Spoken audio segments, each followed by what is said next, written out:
ಅದ ಅದನ್ನ ಎಲ್ಲರೂ ತಿಳ್ಕೊಬೇಕಾಗ್ತದೆ, ತಿಳ್ಕೊಂಡು ಹೋಗ್ಬೇಕು. 10 ವರ್ಷ ಆದ್ಮೇಲೆ ಬಿಡೋದು ಇದು ಇರಬಾರ್ದಾಯಿತು, ಮಾಡಬಾರ್ದಾಯಿತು, ಹಾಗೆ ಹೇಗೆ ಅಧಿಕಾರದಿದ್ದವ್ರು ಹೇಳಬಹುದು, ಇಲ್ಲಂತಲ್ಲ. ಆದರೆ ಹೊಸದಾಗಿ ಬರೋರಿಗೆ ಆಸೆ ಇರ್ತದೆ, ನಾವೇ ಯಾಕೆ ಆಗಬಾರ್ದು, ನಮಗೂ ಅವಕಾಶ ಸಿಗಲಿ ಅಂತೇಳಿ. ಹೀಗಾಗಿ ಹೊಸಬ್ರಿಗೆ ಅವಕಾಶ ಸಿಗಲಿ. ಮತ್ತು ಇಲ್ಲಂತ ನಮ್ಮಲ್ಲಿ ಗೊತ್ತು ಅದ, ಹೊಸಬ್ರು ಅಂತಾರೆ ಯಾರು, ನಾನಿದ್ದರೆ ನನ್ನ ಮಗನ ಹೊಸಬ, ಮತ್ತೊಬ್ಬರ ಮಕ್ಕಳಲ್ಲ ನಮ್ಮ ಮಗನ ಬರಬೇಕು ಅನ್ನೋಂಥ ಮನೋಭಾವನೂ ಇಲ್ಲಿದ್ದಾವೆ ಅಂತ ನಾವು ನೋಡ್ತಾ ಇದ್ದೀವಿ ಸಾಕಷ್ಟು. ಆ ದಿಶೆಯಲ್ಲಿ ಅಪ್ಪ ಮಗ ಮೊಮ್ಮಗಳ ಹಿಂಗೆ ಬರ್ಬೋದು ಹೋಗುವಂಥ ಪರಂಪರೆ ಮಾಡ್ಕೊಂಡಿವಿ ನಾವು. ಯಾಕಂದ್ರೆ ನಮ್ಮ ಜೀನ್ಸಲ್ಲಿ ಹಾಗೆ ಬಂದುಬಿಟ್ಟದ, ರಾಜನ ಮಗ ರಾಜನಾಗೋದು, ಇನ್ನೊಬ್ಬ ಅಸ್ಪೃಶ್ಯ ನಮಗೆ ಅಸ್ಪೃಶ್ಯನಾಗಿ ಸಾಯೋದು, ಇವೆಲ್ಲ ನಾವು ಸೃಷ್ಟಿ ಮಾಡ್ಕೊಂಡಿವಿ ಇದನ್ನು. ಮತ್ತು ನಮ್ಮಲ್ಲಿ ಪ್ರಜಾಪ್ರಭುತ್ವ ಹೆಂಗೆ ಬಂದದ್ರಿ, ನಮ್ಮ ಪ್ರಜಾಪ್ರಭುತ್ವ ಒಂದು ಹೋರಾಟದಿಂದ ಬಂದಿದ್ದಲ್ಲ, ಅದು ಬ್ರಿಟಿಷಿಂದ ಬಳುವಳಿಯಾಗಿ ಬಂದಂಥದ್ದು. ಅವ್ರಿಗೆ ಮ್ಯಾಗ್ನಾ ಕಾರ್ಟಾ ಮೂಲಕ ಬಂತು, ಪಾಪ ಹೋರಾಟ ಮಾಡಿದರು, ಪ್ರಜಾಪ್ರಭುತ್ವ ಬೆಳೆಸ್ಕೊಂಡ್ರು.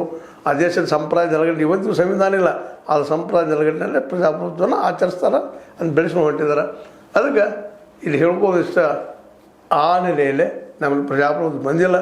ನಮ್ಮಲ್ಲಿ ಏನಿದು ರಾಜತ್ವ ಮನೋವೃತ್ತಿ, ಯಾರ್ಯಾರ ಮಕ್ಕಳು ಏನಪ್ಪ ಅಸ್ಪೃಶ್ಯನ ಮಗ ಅಸ್ಪೃಶ್ಯನ ಆಗಬೇಕು, ಬ್ರಾಹ್ಮಣ ಮಗ ಬ್ರಾಹ್ಮಣ ಆಗಬೇಕು, ರಾಜನ ಮಗ ರಾಜನ ಆಗಬೇಕು ಅನ್ನೋ ಸಿದ್ಧಾಂತವನ್ನು ನಮ್ಮ ರಕ್ತದ ಕಣಗಳಲ್ಲಿ ಸೇರಿಸ್ಕೊಂಡು ಬಂದುಬಿಟ್ಟಿದ್ವಿ ನಾವು. ಹೀಗಾಗಿ ಈಗ ಅಟ್ಲೀಸ್ಟ್ ಕಡೆಗೆ ಮಕ್ಕಳು ಬರಲಿಪ್ಪ ಅವ್ರ ಜಾಗದಾಗ ಅನ್ನುವಂಥದ್ದು, ಏನೋ ಅವ್ರು ಇಲ್ಲ ಮಕ್ಕಳನ್ನು ಮತ್ತೆ ಯಾರು ಬರ್ತಾರೆ ಹೊಸಬರು. ಅದಕ್ಕೆ 10 ವರ್ಷ ಆದ ತಕ್ಷಣ ಅವ್ರ ಕಡೆಯಿಂದ ಏನಪ್ಪ ಅಂತಂದ್ರೆ ರಾಜೀನಾಮೆ ತೊಗೊಳ್ಳೋಂಥ ಕೆಲಸ ಅಲ್ಲಿ ವ್ಯವಸ್ಥೆ ಮಾಡಬೇಕಾಗ್ತದೆ. ಯಾಕೆ ಡೈರೆಕ್ಟಾಗಿ ವಿಶೇಷವಾಗಿ ಈ ಒಂದು ಏನಪ್ಪ ಅಂತಂದ್ರೆ RBI ನಿರ್ದೇಶನ ಕೊಟ್ಟಿದ್ದಕ್ಕಾಗಿ ಅದನ್ನು ಪಾಲಿಸಬೇಕಾಗಿದ್ದು ಅಲ್ಲಿ ಎಲ್ಲ ನಿರ್ದೇಶಕರ ಕರ್ತವ್ಯನೂ ಹೌದು. ಅದು ಮಾಡಿದ್ರೆ ಇನ್ನೂ ಸ್ವಲ್ಪ ಸ್ವಚ್ಛವಾದ ಆಡಳಿತವನ್ನು ಕ್ಲಿಯರೆನ್ಸ್ ಕೊಡುವಂಥ ಸಾಧ್ಯತೆಗಳು ಹೆಚ್ಚು ಅದಾವಿಲ್ಲ. ಹೀಗಾಗಿ ನಮ್ಮ ಭೀಮಪ್ಪ ಗಡದವರು ಈ ಒಂದು ವಿಷಯಕ್ಕೆ ಬೆಲೆ ಹಚ್ಚಿದ್ದು ನೋಡಿದರೆ ಒಂದು ಒಳ್ಳೇದಾಗಲಿಪ್ಪ ಅಂತ ಅವ್ರದ್ದು ಸದ್ವಿಷಯದ ಆಗಲಿ. ಅದೇ ಪ್ರಕಾರ ಮತ್ತು ಆಗಲಿಕ್ಕೆ ನಾನು ಮತ್ತೆ ಹೋರಾಟ ಇಳಿತೀನಿ ಅನ್ನೋಂಥ ಮಾತು ಮಾತಾಡಿದ್ದಾರೆ.